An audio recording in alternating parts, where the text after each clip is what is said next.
نحمده ونصلي ونسلم على رسوله الكريم أما بعد. عن أبي قتادة قال قيل يا رسول الله كيف بمن صام الدهر قال لا صام ولا أفطر. ترمذی شریف کتاب الصوم باب ما جاء في صوم الدهر. حضرت ابو قتادہ رضی اللہ عنہ کہتے ہیں کسی نے پوچھا اے اللہ کے رسول کوئی شخص ہمیشہ روزہ رکھے کیسا ہے؟ آپ صلی اللہ علیہ وسلم نے فرمایا نہ اس نے روزہ رکھا اور نہ وہ بے روزہ رہا۔ اس حدیث شریف میں صوم الدہر کا حکم بیان کیا گیا ہے۔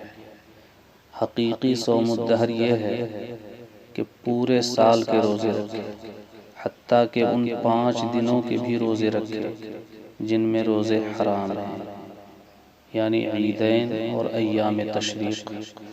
ایسا صوم الدہر مکروہ ہے۔ اگر ممنوع 5 دنوں کو چھوڑ کر باقی دنوں کے روزے رکھے تو یہ صورت جائز ہے، لیکن ایسا صوم الدہر شریعت کو پسند نہیں، کیونکہ ایسا روزہ 2 حال سے خالی نہیں، یا تو وہ روزے دار کو کمزور کرے گا یا صبح سے پہلے اور غروب کے بعد کھانے کی عادت بن جائے گی تو روزہ بے فائدہ ہوگا۔ اس لیے نبی کریم صلی اللہ علیہ وسلم نے ایسے صوم الدہر کو پسند نہیں فرمایا۔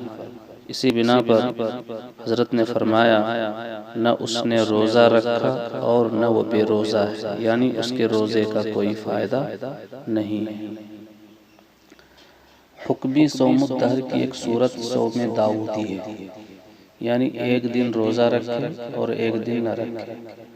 حضرت صلی اللہ علیہ وسلم نے حضرت عبداللہ بن عمر بن عاص رضی اللہ عنہما کو اس کی اجازت دی تھی اور آپ نے اس کو پسند بھی فرمایا ہے، کیونکہ اس طرح روزہ رکھنے میں نہ بھوکا رہنے کی عادت ہوتی ہے نہ روزے سے کمزوری آتی ہے۔ اللہ تبارک و تعالی ہم سب کو اپنی مرضیات پر چلنے کی توفیق عنایت فرمائے۔